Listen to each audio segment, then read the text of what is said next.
All right, what's up, guys? It's Mac. I'm back, and today I'm out here fishing on Lake Athapapiscal for lake trout. Got a few fish so far, but I want to take a minute and kind of talk to you guys about my tips for lake trout and like what I recommend people do. Not just my clients specifically, but just people all across fishing for lake trout. My first tip is definitely to utilize a 2D sonar. In my opinion, the 2D sonar is just like crucial for lake trout. If I forget my 2D sonar, that's basically like me forgetting my auger. Like I'm going back to get that thing. Like it is so crucial in my opinion. Lake trout are such an interactive fish, and it's a lot of cat and mouse. It's a lot of getting those fish to chase. You always want to try to get that bait up away from them and make them come up and seal the deal. It's a lot of chasing and a lot of playing around, and if you're just fishing blind, you're not going to be able to see that. You're not going to be able to utilize your equipment properly, right? Like you can just sit there and bounce the bottom all day, but you're going to be missing a lot of opportunities. Kind of on the same note as the 2D sonar, while fishing for lake trout in the deeper water, you want to keep your bait moving all the time. You want to keep working through the water column, climbing up through the water. Like one thing to keep in mind is those lake trout can see a long way. A lot of places where lake trout are in the lakes, they're in deep water. Oh, we got one chasing us here. Oh, there we go, right on. That's a prime example, right? I wasn't marking anything at all. I'll show you the footage there, but I wasn't marking anything at all, and then I reel up to 30 feet below the ice, and a fish just shoots down and bites it. Got a little bit of energy.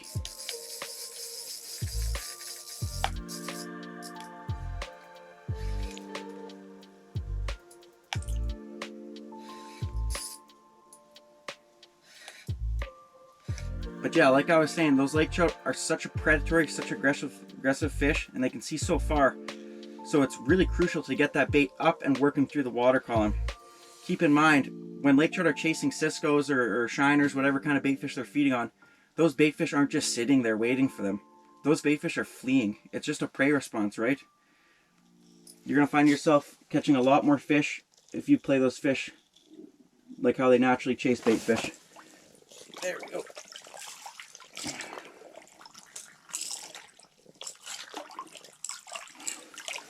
Not too bad, a little lake trout.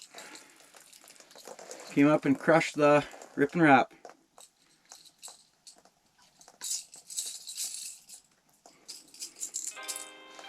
Not too bad. So yeah, with the lake trout, you want to work it through the column consistently. All day long, you want to be reeling up and reeling down. Or I guess reeling up and dropping down. But working it through the water column, because those fish can see so far, and they're a predatory fish. They're looking to hunt, so they want that prey response. They want that fleeing bait fish kind of motion, right? And that's something that's a little bit tricky to do without the 2D sonar. With the 2D sonar, you can utilize the whole water column, you can fish it effectively, and you can, most importantly, react to fish. When I start seeing a fish come in on the graph, and it starts, as soon as it starts to angle up, I am reeling right away, because that fish needs to feel that there's a prey response, that prey bait, your bait, whatever, is fleeing away from it. And lots of times you'll find you get a much better reaction of that fish if you can be quick to jump the gun and start pulling away from that fish. My second tip for lake trout is, if you are going to tip your baits, tip them so it doesn't affect the action. Tip them so it's still streamlined. Like a tube jig's designed streamlined for a reason, for that tube to glide through the water and search around for fish. If you tip your bait with just a huge big chunk of sucker or a big huge shiner, whatever, it doesn't look natural. Like it doesn't have that swimming effect to it. It loses that effect. It just looks like a big chunk of meat flying through the water, which I mean sometimes works, but I like to keep it somewhat natural. The baits are designed like this for a reason. So let me just show you what I do when I tip my tubes. I always open up the skirt on them, and I always just shove something like a little piece of sucker. I think I got some shiners in here. Yeah, I got some spot tails here. But like what I do a lot of times is I grab that tube jig and I just barely put a little bit of bait in there. Just get this through the head there and curl it up. Put just something just like that, and then like I just pinch it right off almost always. So then you have just a little tiny piece of bait in there, and that tube is still aerodynamic. It can still flow through the water super easily, it's not T-boned on there, because once you put bait on there that's all cattywampus and sideways, you're gonna find your bait doesn't look very good in the water. And in my opinion, if you're working the baits fast enough anyway, usually you don't even need to tip your bait. But if those fish are a little bit picky, a little bit gun shy, sometimes you gotta tip them and just pound it in the spot a little bit more, give them a little bit more time to react to it. And I guess while I got this small tube out here, this kind of brings me to the next tip is you don't always have to fish big. Lake trout are predatory fish, and yes, they can eat big baits, big ciscos, big burbot, big whitefish, other lake trout, whatever. But at the end of the day, the elephant eats the peanut. You're gonna find you catch a lot more fish on smaller baits, and big fish are still absolutely gonna eat a small bait as well. The thing is to keep in mind is using a bigger bait, you're isolating a lot of those small fish away, so you're kind of focusing, honing in per se on the bigger fish. But there's not always going to be a lot of big fish around, right? So at the end of the day, most people are going out fishing to catch fish, to have a good time. A lot of people say, oh yeah, I don't care, I just want to catch a big one. But at the end of the day, everyone wants to catch fish.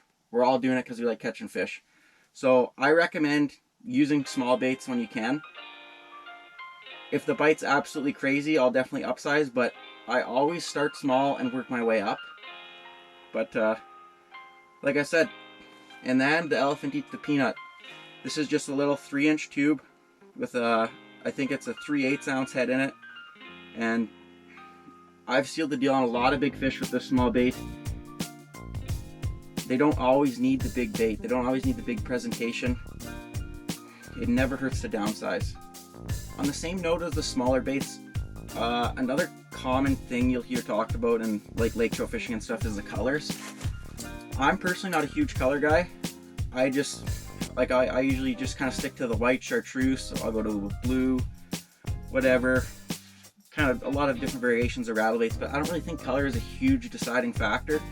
The only time I ever really switch colors is if I'm seeing a lot of fish coming up and denying it. They're coming up, checking it out, and I can't seal the deal. Then I'll start changing colors, but in my opinion, colors are somewhat irrelevant. Some people are probably not going to like that comment, but I think the colors are more so to catch the fisherman, not the fish.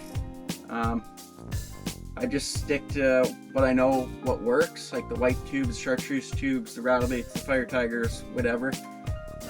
But yeah, honestly, like those fish, it's such a reaction bite most of the time. I don't even think those fish get to see what color it really is anyway. Like they're not coming up close to it most of the time. But if you are having issues with fish committing, then I think that's when you can look at changing colors and stuff like that. Alright, now that we've covered the baits, let's talk about the rods and reels.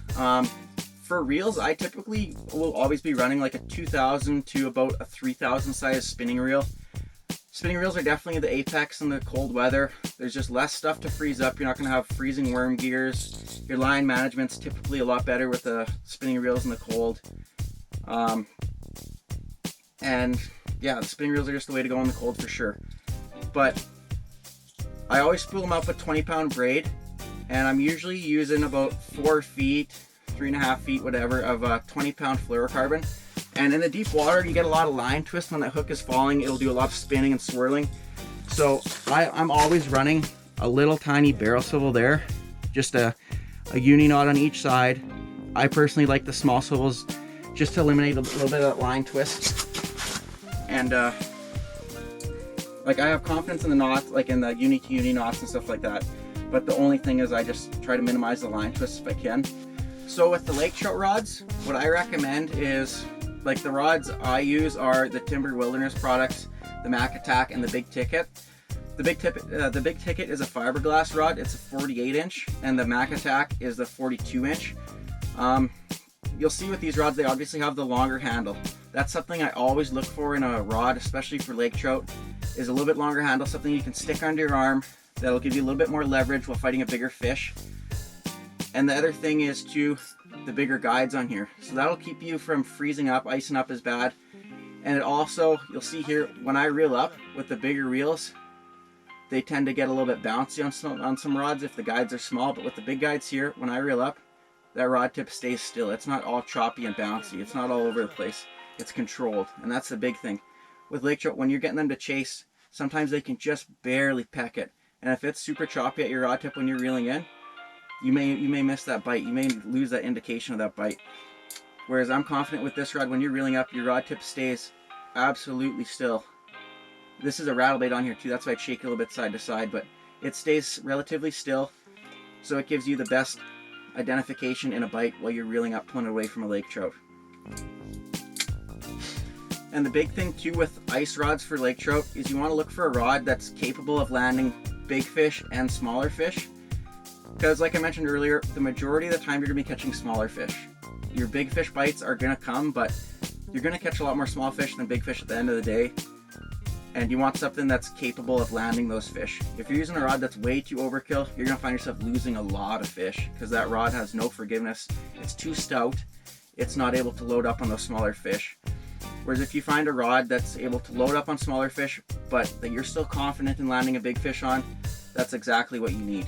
You need something that can keep those smaller fish pinned, but it's also capable of landing a little bit bigger fish.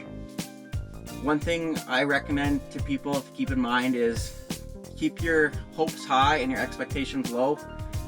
That way you always have that high hope in the back of the mind, but you know you're going out and you're expecting this is probably going to be a grind today. It's going to be a long sit, but there's always the potential at big fish, and there's always fish to be caught. You're not going to catch them if you're sitting at home on the couch. Get outside and get after them, but just keep that in mind. It's not always going to be hammer time. You got to put in the time. At the end of the day, the people that catch the most big fish are the ones who are putting in the most time. There'll be more lake trout content to come this winter. Stay tuned. Hopefully we can get some big fat jumbos on camera.